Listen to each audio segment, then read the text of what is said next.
If you have a true story you want to send my way, go to astheravendreams.com/submit. Also, just an FYI, you can get early access to all my content for just $1 a month on both Patreon and channel members. Check the links down below for more info, and thank you, of course.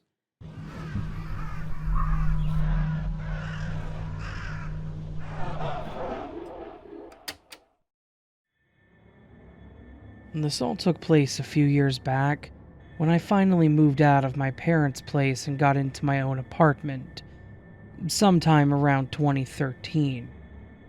I was a few months shy of turning 20, and my parents were kind of pushing me to get out of the house as soon as I could. So, I went ahead and found a small apartment with one of my friends from high school. The apartment we ended up getting was a bottom level one. It was actually partially underground in that the windows sat at ground level, and the walls were all concrete. Basically, it was the basement of the apartment complex, and honestly, I loved the way it was set up. The apartment itself wasn't perfect. There was a bit of a mold smell in the bathroom, and my roommate Kristen's window didn't quite lock right, so she had to rig something that would prevent it from opening.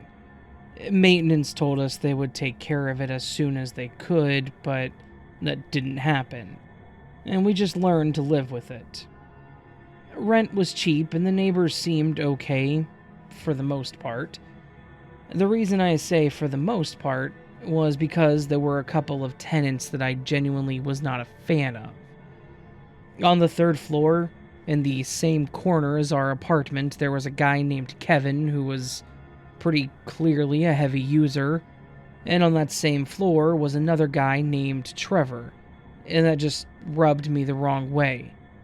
When I met Kevin upon moving in, I knew that I wasn't going to like him.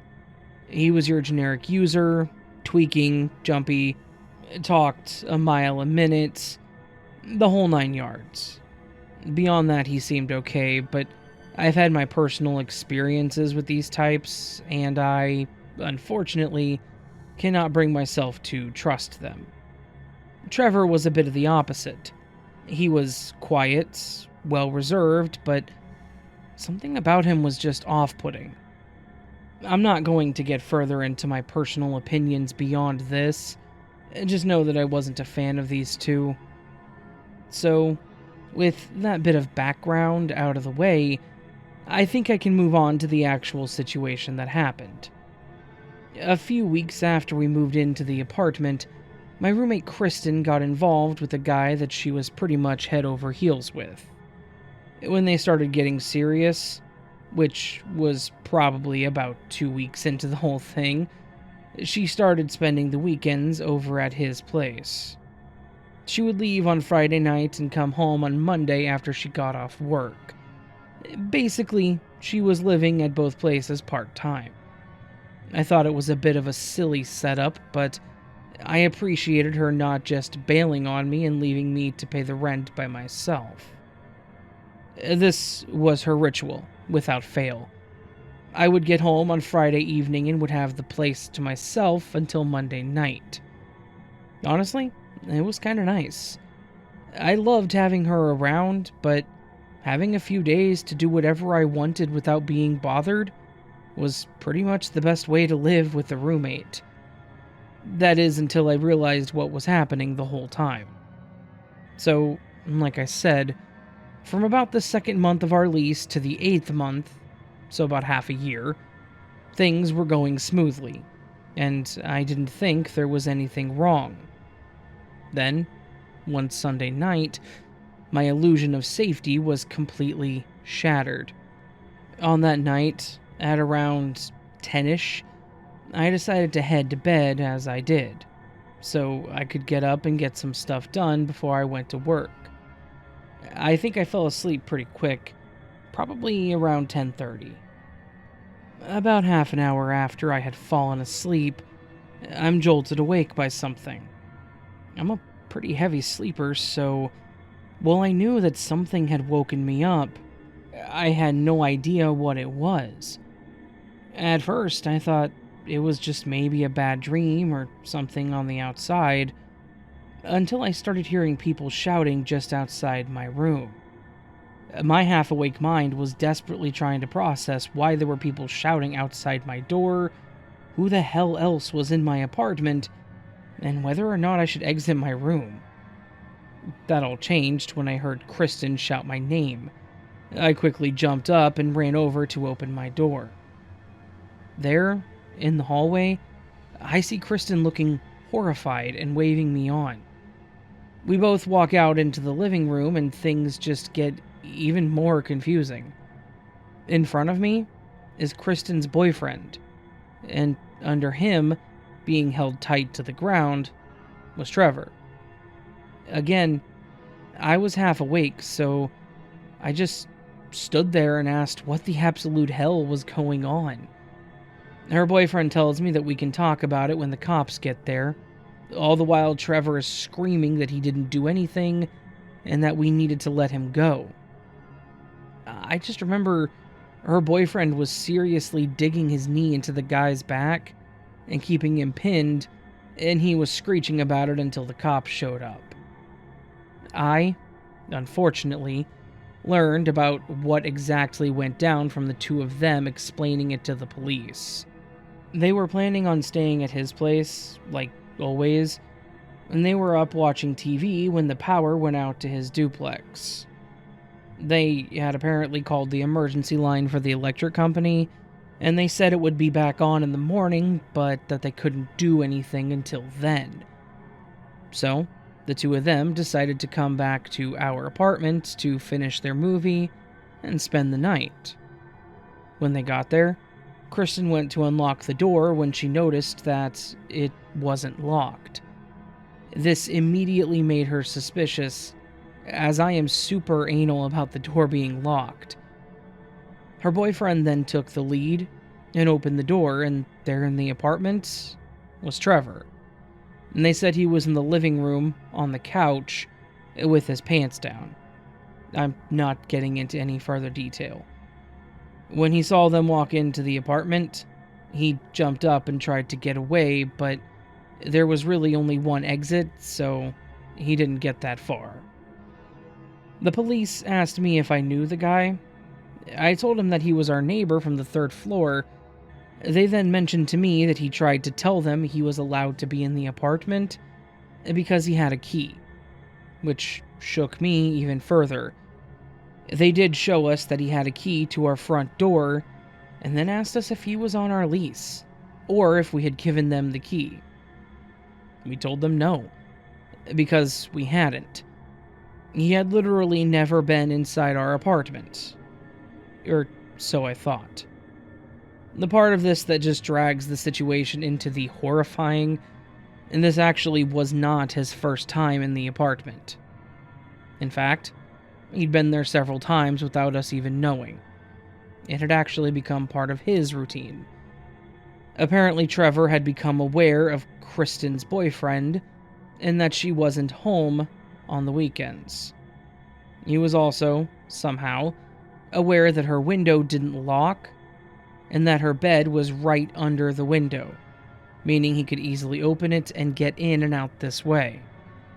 As for the key, and why he had it, on one of his times breaking in, he actually found Kristen's spare key on the floor. It had apparently fallen out of her pocket before she had left for the weekend. He took it, made a copy of it, and then returned it the following weekend. So, a slight recap. This guy had broken in every weekend for about 6 months.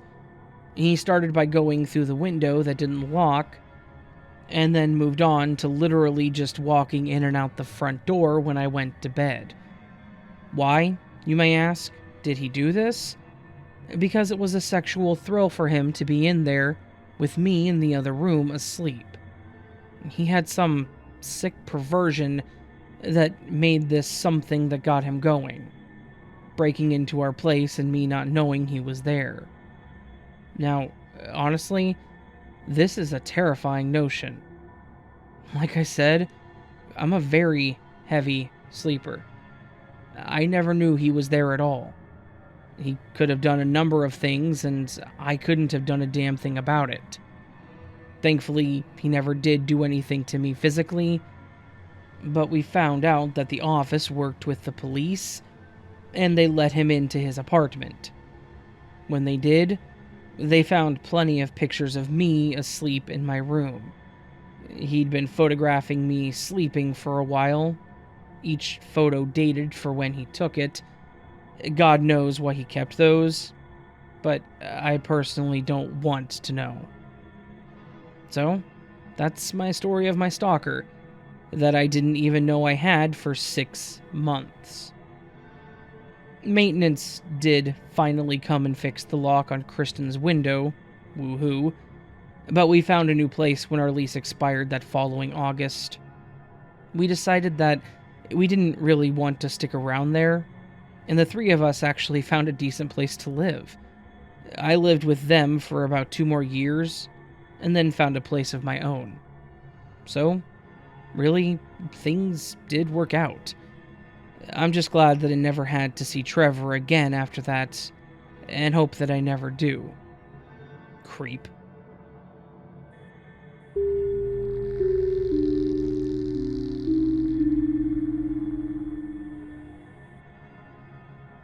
This happened during my first year of community college, and I always drove this crappy 1996 Toyota Corolla to my classes.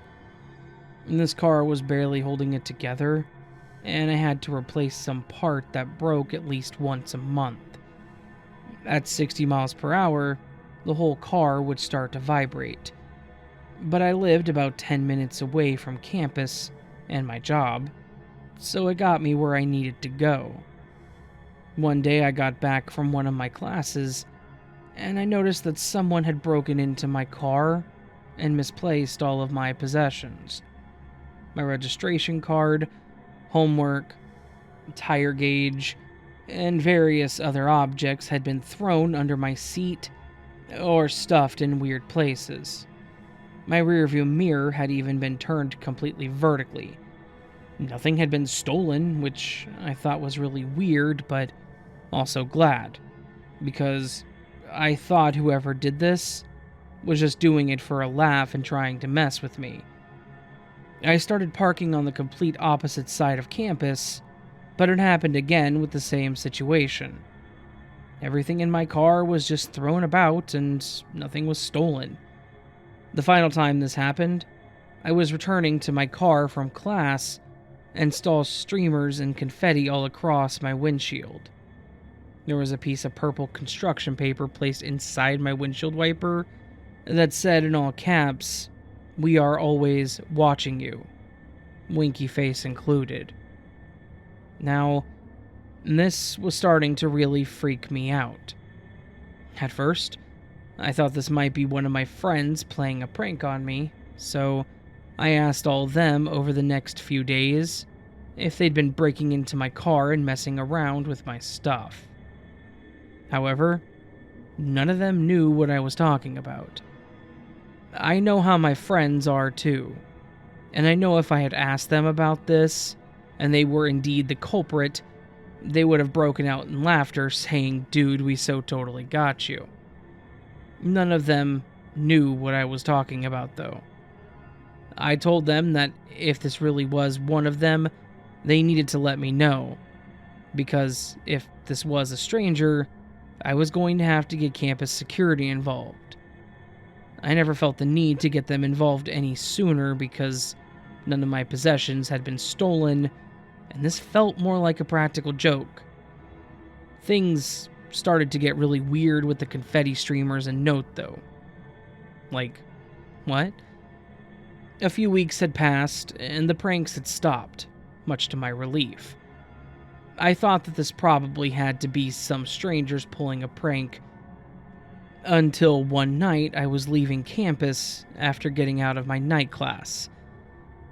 I was driving down the highway that I always took to get to my neighborhood, and I noticed I was being tailgated harder than I have ever been tailgated in my entire life. This truck came out of nowhere, and it was blasting its high beams, and it seemed to be about a foot away from the back of my car. I was immediately freaked out and thought, to hell with the law, and I booked it back to my house going about 90 down the highway. The road was pretty clear, and there were no cops, and I luckily lost their tail. The following week, the same situation occurred again, leaving my night class and this truck encountering me on the highway, blasting its high beams.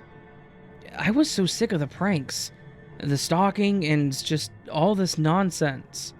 And I had finally had it with whoever was doing all this stupid crap. So I legit slowed down to about 10 miles per hour just to annoy them.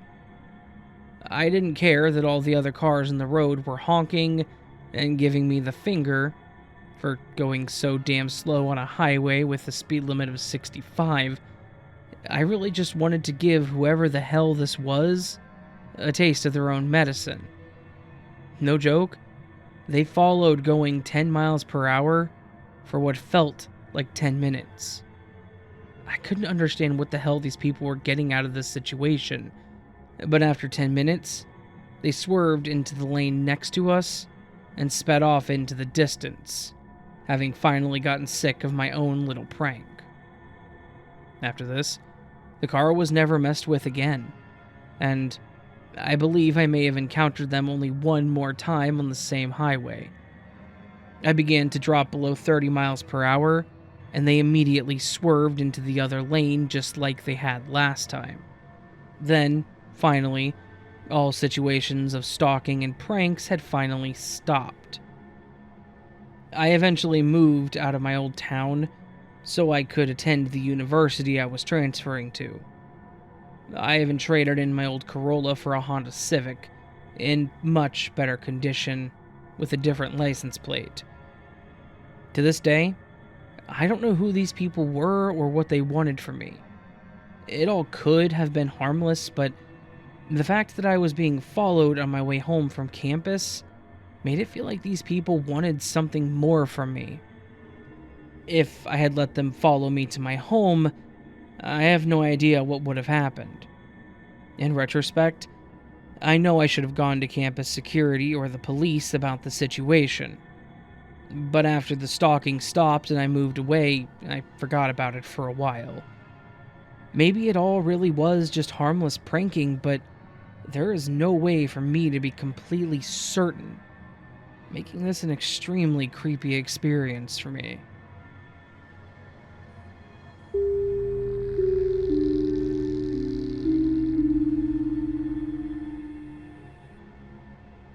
I was an athlete in college, so my athletic schedule was tricky to work around. Typically, I would have to go right from practice or conditioning workout right to class. So I would be dressed in practice uniform without time to change. Disgusting, I know. Being part of the team also came the requirement to carry a team backpack that had your name on it to your classes. One of my required classes had an extension class that was held in the evening for those who couldn't attend the midday class. I was the only athlete in my academic programs, so I was left to go to and from this class alone. The course was taught virtually, and the only way to hear the lecture was to be present in the classroom. There was no lecturer present, and by the time the class was done, campus was a ghost town, and it would be completely dark. My school is quite a bit older, so there isn't great lighting. Parking is limited, so it's easily a 5-minute walk from the classroom to the parking lot in the dark.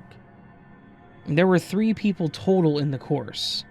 One of them was a sweet older lady that would be picked up by her husband right outside the building. The other was a man probably in his late 30s. When I walked into the classroom the first time, I could feel the creep coming off this guy before I even sat down. I sat as far away from him as possible. It was just my luck that the lecturer asked us all to sit together so that we could all be seen on his screen at once. He ended up sitting right by me and saw my backpack with my sport and last name on it. He asked me about it in the middle of class. I gave him a brief reply and acted like I was too busy taking notes to talk. Not much else happened the rest of class, so I hurried back to my car and didn't think much of it. The next class, this guy came in after me. He intentionally sat right behind me and would whisper me a bunch of personal details that wouldn't be easily accessible, and then show me old newspaper articles from high school with my picture. He would whisper how cute I was and how I was the type of girl he usually pursues. I even felt him get right up next to my ear and smell my hair, and let out a sigh in his satisfaction. The lady in class caught on to what was happening and slid me a note while he wasn't looking, that she would take notes for me if I wanted to get an early start home. I gladly accepted. I told her I needed to use the bathroom and asked her if she could fill me in when I got back. I even left my notebook and pen in hopes that it wouldn't tip him off. I grabbed my bag and tried to walk out calmly. There were about 20 minutes left in class, but it was already dark and campus was empty. I got my keys ready as I was walking away so I didn't have to fumble around for them once I got to my car. I got maybe 50 yards away from the building when I heard the old wooden door slam shut. My blood ran cold. I turned back to see this guy frantically searching for me. We lock eyes, and he starts running at me. I just as quickly turn and sprint towards my car, screaming as loudly as I can in hopes that he would stop. All I can hear are his feet pounding on the pavement behind me, seemingly getting closer. I didn't dare to check. I was certain he was going to catch me, and all at once the running stopped. I don't know why. I just kept running until I got to my car, and drove home as quickly as possible. While continually checking that he wasn't following, I got into the apartment, and I made my roommate stay up with me until I could calm down. I filed a report first thing the next morning, and found out that this guy had several similar reports against him. I had a campus police officer escort me to and from class for the rest of the semester, and I didn't see the guy in class again. I did see him randomly here and there on campus, though. I was always with someone, so he never approached me, but he always hit me with a menacing, spine-chilling grin.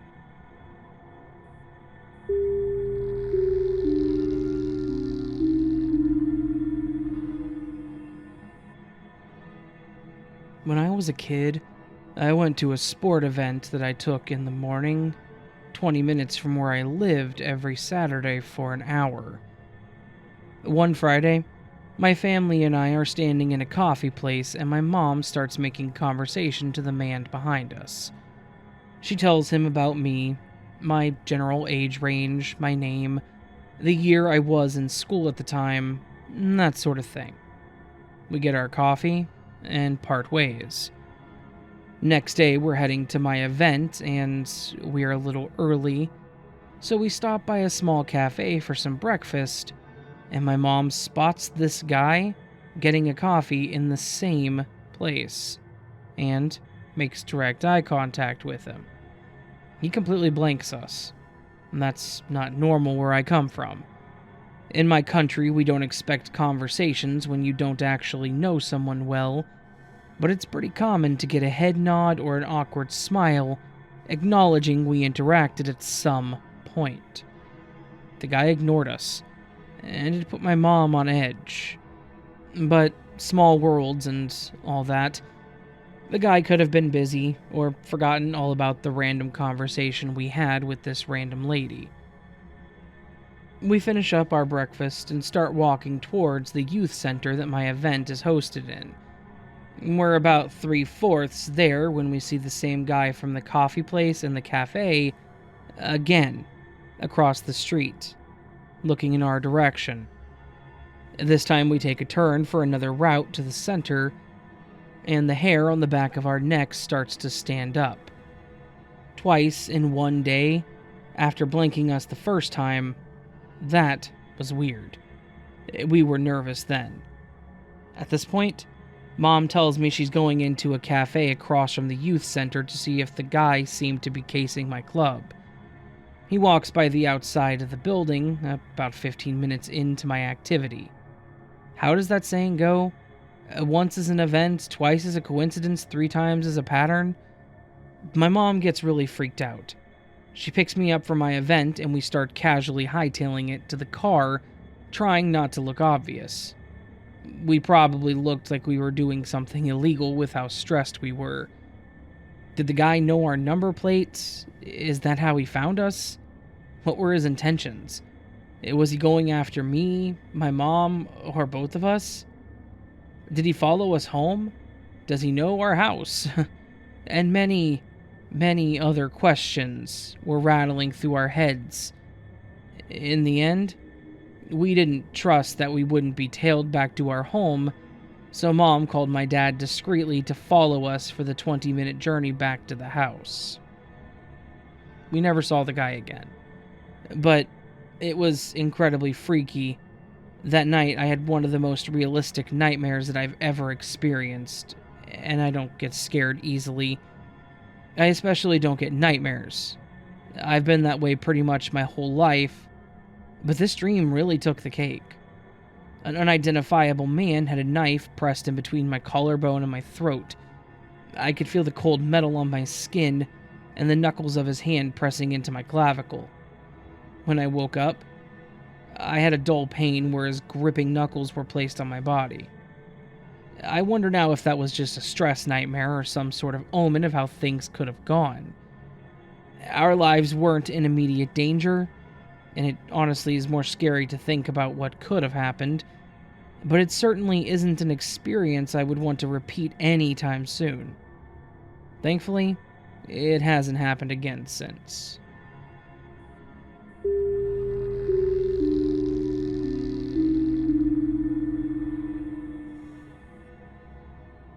I was in town with my 2 best friends, and we were just enjoying the day and walking around random shops. It had been about 2 or 3 hours, and most of the shops were starting to close. I think it was around 4 p.m. at the time. We exit the store that we were in just then, and I notice an older man, probably about 35 or 40, also heading out about 15 meters behind us. I didn't really care much, and we carried on walking down the street. We finally got to a smaller clothing store, which had a small makeup and all that stuff shelf in the back.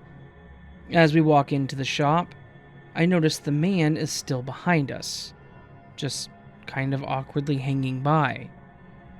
I start getting a terrible gut feeling, especially as the shops were closing, and it was only the 3 of us, the man, and the cashier stacking items on the shelves behind the till. Without much explanation, I tried to get us to look at the makeup section, hoping that maybe he wouldn't see where we were. This kind of confused my friend, as I don't use makeup, but he agreed nonetheless. We get to the area with some perfumes and lipsticks, with a few smaller samples, and a small mirror. At that point, I caught the man's reflection in the mirror walking toward us, and I start to just panic on the inside. He eventually made his way over and grabbed my friend around her hips. I did the first thing that came into my mind and grabbed the perfume sample and sprayed the living hell out of it on his face. He grunted and finally let go of her, leaving us running out faster than ever and still super scared. We turned as many corners as we could, trying to lose him before he managed to catch up with us. Luckily, we didn't see him after the shop incident, and our parents all arrived practically at the same time, so no one stayed in the parking lot alone. I still don't know who this guy was or what his intentions were, but I'm just glad that we made it out of there.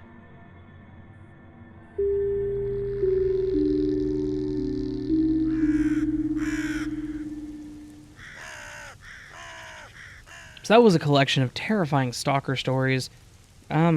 Genuinely creepy stalker stories. I thankfully have never had to deal with a stalker, and hopefully none of you have had to deal with a stalker, but if you have, just know that you are not alone. Based on these stories and tons of other stories I've read and narrated on this channel. So, thank you to everyone who lets me use their stories. Thank you to everyone who submits their stories as well. If you have one you want to submit, go to astheravendreams.com/submit. Send it my way. I will use it. I do take a little bit sometimes just because I got to find the right video, but I will use it.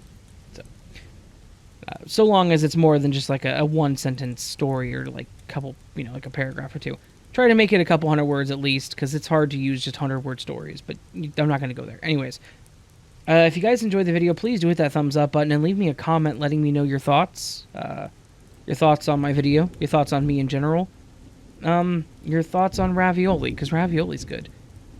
Yeah, if you want to support the channel further, you can go to astheravendreams.com/early and check out both channel memberships and Patreon. For $1 a month, you can get early access to all my content.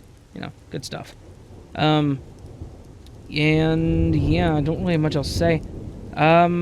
Subscribe if you're new. I didn't say that earlier, and I should have. Yeah. All that said, friends, yeah, I'm gonna go to bed. It's past midnight, so it's 1 in the morning. Yeah, I will talk to you guys later, so y'all have a fantastic day, and see you on the next one. But until then, of course, my lovely friends, sleep well.